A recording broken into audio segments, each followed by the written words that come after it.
You must remember that when I was a boy, we were slave-minded, serfs. And anyone that come along and lift us out of that position, I looked upon them as gods.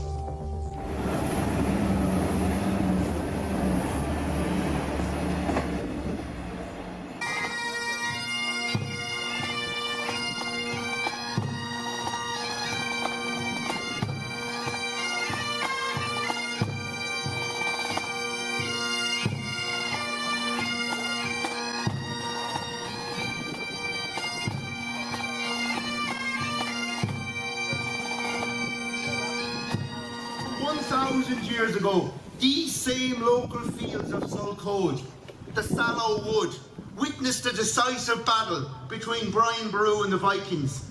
It was these same fields that O'Sullivan Bear rested on his epic march north after the Battle of Kinsale. So we've come here today to Solohead, which is very close to the ambush site where the War of Independence began. The first shots were fired by a company of volunteers that started the War of Independence that led ultimately to Irish freedom.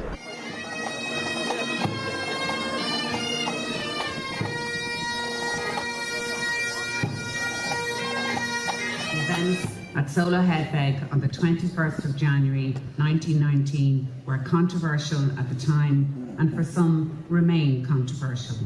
It was an ambush that was not authorised by the volunteer leadership. As the revolutionary Rosa Luxemburg, shot dead in Berlin 100 years ago in January 1919, reminded Lenin, I quote, "Some of the speakers, mind you, that were here today managed to surprise even me. Because although you expect the talk of diversity and inclusiveness and everybody's perspective, even though we in the National Party have always had just one perspective. We have the Irish perspective. And I think that's the perspective that Dan Breen came here with. And that's the perspective that the volunteers who organised the ambush came here with, the Irish perspective. And that's the one that we would represent. But what we definitely didn't expect to hear, what we definitely didn't expect to hear is the importance of dealing with climate change. And what we definitely didn't expect to hear was quotations from Rosa Luxemburg and Vladimir Ilyich Lenin from Martin Manstra, from an official podium. These are the kind of people that Dan Breen, if he were alive today, would be lying in ambush and waiting for, instead of the RIC, as he did on that fateful day. The importance of that day, January the 21st, when the war began, cannot be overstated. The courage of the men who came here cannot be overstated. And sometimes, in fact, in their recollections, they're the ones who understate it. But we know, as a generation that has to carry on the struggle for Irish freedom, just how important it was. As Dan Breen said very late in his life, he said that you have to understand that when I was growing up as a boy, we were slave-minded. We were like serfs. And anyone who would come along and lift us up out of that, he said we looked on them practically as gods.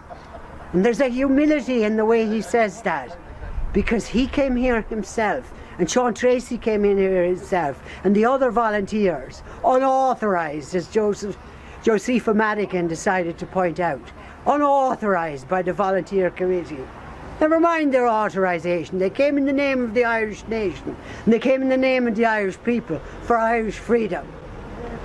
And they, not gods, they left behind their slave-mindedness.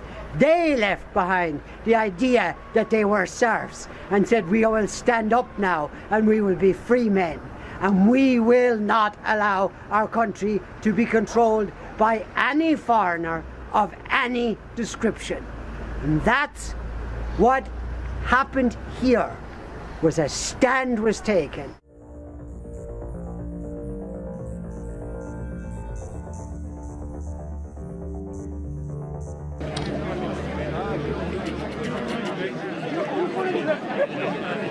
Leinster House now, no stand is ever taken for anything.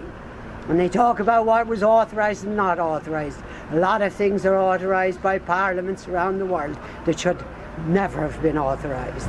This ambush was an act of pure courage. There's only one perspective on it. It was right, it was proper, it was moral, and it was necessary. And although I have never, and hopefully never will, place a gun in the hand of any man, or my own either, for Irish freedom, we understand that it was necessary in that time. And we understand that it is necessary in the future to carry out whatever tasks we are given. Whatever tasks we are given as the representatives of the next generation of Irish patriots, the ones that live 100 years from the centenary of this ambush. As we go into the 21st century, it is our job to carry the flag, to carry the flame, and to carry whatever sacrifices are placed upon us, the members and supporters of the National Party and the Irish people in general. Thank you very much.